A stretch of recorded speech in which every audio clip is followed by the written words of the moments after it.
तो आज की वीडियो में मैं कोई तुम्हें समाधान नहीं बताने वाला, जैसे कि मैं वीडियो में पहले ही बता देता हूं कि मैं क्या बताने वाला हूं। तो समाधान नहीं बताने वाला, तो जाहिर सी बात है आप लोग जा सकते हो और जिस भाई को सुनना है वो सुन सकता है। तो मैं ये जो हर बार कहता हूं कि कोई भी चीज़ बाहर नहीं है, पिछली वीडियो में मैंने बताया था तुम्हें, उस वीडियो को जाकर ज़रूर देखें। ये जो आपको स्क्रीन पर दिख रही है वो वीडियो है, तो उसे जाकर जरूर देखें। तो ये जो मैं कहता हूं कि कोई भी चीज़ बाहर नहीं है, अगर वाकई में बड़ी बड़ी जो हीरोइन है उनमें आकर्षण होता, अगर वाकई में पॉर्न स्टारों में आकर्षण होता, अगर वाकई में कोई चीज़ तुम्हें खुशी दे पाती, तो फिर वो चीज़ हमेशा के लिए उस चीज़ में होनी चाहिए थी। हमेशा खुशी हर चीज़ में होनी चाहिए थी। अभी समझ में नहीं आ रहा, लेकिन अभी समझना। मान के चलो आपको 10 पानी पूरी खिलाई जाए। पानी पूरी आप समझते हो, अलग अलग जगह पर अलग अलग नाम है इसके।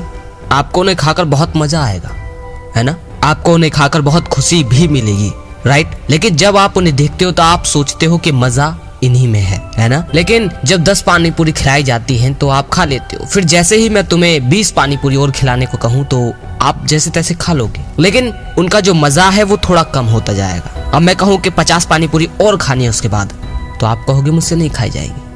आपको फिर उनमें मजा नहीं आएगा बिल्कुल भी। आपको वो आकर्षण जो पहले था उन पानी पूरियों में, आपको फिर पानी पूरी में वो आकर्षण नहीं रहेगा। जैसे अभी आपने कोई पानी पूरी वाला देखा तो देखते ही आपके मुंह में पानी आ जाएगा, राइट? लेकिन अगर मैं तुम्हें 150 पानी पूरी खिला दूं तो आप कहीं भी चले जाओ, आपको पानी पूरी में थोड़ा भी मुंह में पानी नहीं आएगा। आप बल्कि उन्हें देखकर उल्टी कर दोगे, है ना? तो आप समझ रहे हो, अगर वाकई में उनमें ललचाने वाली कोई चीज होती, आकर्षण होता, तो जीवन भर टिकने चाहिए था। जैसे आग है, आग में जलन है, अगर तुम कोई भी वस्तु डालोगे तो वो जल जाएगी, क्योंकि उसमें जलाने की शक्ति है। लेकिन बाहरी चीजों में कोई भी, किसी भी चीज में आकर्षण कुछ भी नहीं है। अब आप इस उदाहरण से समझो, आप पॉर्न वीडियो देखते हो तो जैसे ही आप देखते हो आपको खुशी पैदा होती है, अच्छा लगता है।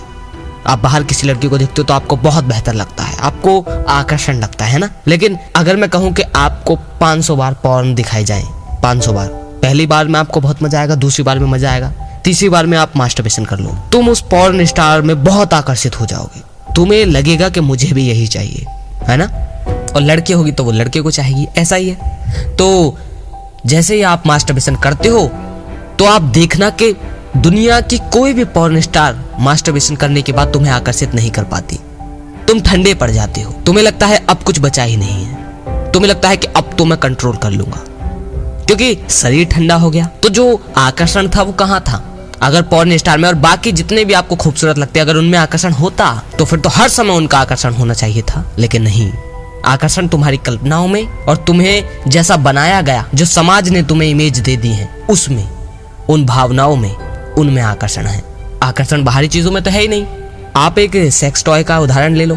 आपको ये जो इमेज दिख रही है, आप इसे देखो, एक लड़के को देखकर इसमें कुछ खास एंजॉयमेंट नहीं आएगा बिल्कुल भी, लेकिन एक लड़की इसे जब देखेगी तो वो आकर्षित हो जाएगी, उसे बहुत कुछ इमेजिनेशन होने लग जाएगा, वो इमेजिनेशन खुद करने लग जाएगी और आकर्षित भी होगी। और अगर इसके बदले में मैं बॉयज के लिए सेक्स टॉय इमेज लाऊं तो बॉयज उसमें आकर्षित हो जाएंगे। अब तुम बताओ, अगर आकर्षण वाकई में इस टॉयज में होता तो सिर्फ लड़कियां ही क्यों, बाकी क्यों आकर्षित नहीं होते? यहाँ समझना मेरी बात को, मैं कहाँ तक ले जाना चाह रहा हूँ। क्यों ऐसा हो रहा है? क्योंकि बाहर कुछ था ही नहीं। तुम सोच रहे हो बाहर की कोई चीज हमें आकर्षण का केंद्र बना रही है, नहीं, वो हमारी इमेज की वजह से हम उन्हें बना रहे हैं। पॉर्न वीडियो आकर्षण नहीं थी, लेकिन तुम्हारी भावनाएं और लोगों के द्वारा दिए गए शब्द और कल्पनाएं, तुम्हारे दोस्त, तुम्हारे आस पड़ोस वाले, तुम्हारे समाज जितना भी है, इन्होंने तुम्हें ऐसा बताया कि ये लड़की का अंग, ये लड़के का अंग, ऐसा वगैरह वगैरह इमेज तुम्हें बना दी और बता दी, और तुमने फिर अपनी कल्पनाओं में भी कुछ बढ़ावा दिया, और उन बढ़ावे की वजह से आज तुम हर चीज को अपनी कल्पनाओं की कसौटी पर कस कर ही देख पाते हो। और वही तुम्हारा आकर्षण, तुम्हारा दुख, तुम्हारी खुशी, सब वही निर्धारित करता है। एक गरीब इंसान सोचता है कि अगर शाम की रोटी मुझे मिल जाए तो जीवन खुश हो जाएगा। एक अमीर इंसान सोचता है कि अगले महीने एक और बंगला खरीद लूं तो जीवन मस्त हो जाएगा। एक उससे भी ज्यादा अमीर इंसान सोचता है कि मैं अगर एक देश को खरीद लूं तो जीवन और मस्त हो जाएगा। सबकी अलग अलग कल्पनाएं हैं। कारण वही है जो बोल रहा हूं, कल्पनाएं। बाहर तो कुछ था नहीं बिल्कुल भी। तुम्हें गहराई से समझना होगा। हम किसी भी चीज को जैसा का तैसा देखते नहीं है कभी भी, कोई भी इंसान। होश का मतलब ये है कि जो चीज जैसी है उसे पहले देखकर तो दिखाओ। अगर तुम्हारे सामने कोई वस्तु रखी है तो तुम उसे जैसा का तैसा नहीं देख पाओगे, बहुत मुश्किल है अभी शुरुआत में। लेकिन जब तुम इसकी वृद्धि करोगे होश की, तो तुम चीजों को जैसा का तैसा देख पाओगे। और जब तक तुम चीजों को जैसा का तैसा नहीं देख पाए, तब तक तुम दुख, सुख, आकर्षण, किसी भी चीज से मुक्त नहीं हो पाओगे। और यही सत्य है। हमारे वेद, हमारे ऋषि मुनि क्यों हर चीज से मुक्त थे?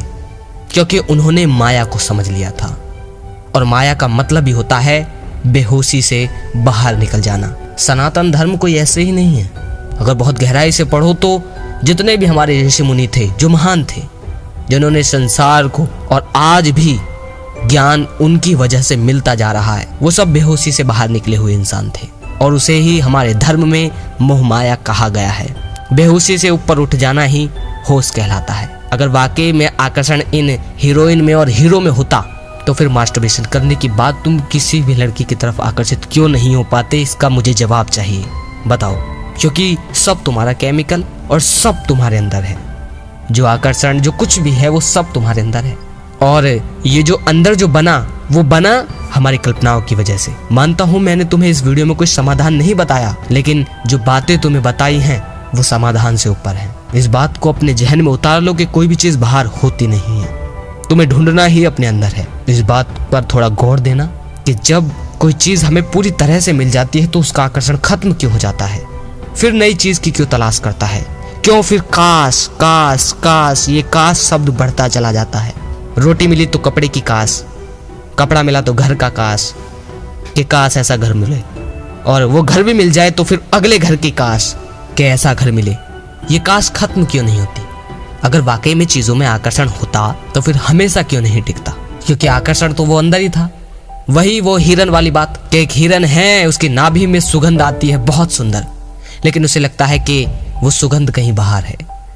वो आगे बढ़ता चला जाता है, बढ़ता चला जाता है, हर जगह घूमता है, लेकिन उसे कभी भी वो सुगंध की पता नहीं चलती।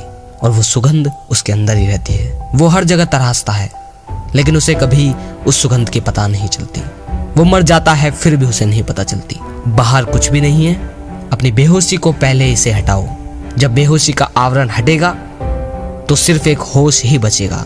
तुम चाहकर भी होश को तोड़ नहीं पाओगे, क्योंकि तुम्हें सिर्फ बेहोशी का आवरण हटाना है, होश को लाना नहीं है। बेहोशी के आवरण को हटा दो, जो चीज बचेगी वही है होश। उसे फिर लाया नहीं जाता, वो पहले से ही है। अगर लगे शेयर करने लायक, और लगे क्या, आपको शेयर करनी ही होगी। अगली वीडियो में फिर मिलते हैं। जय श्री कृष्णा।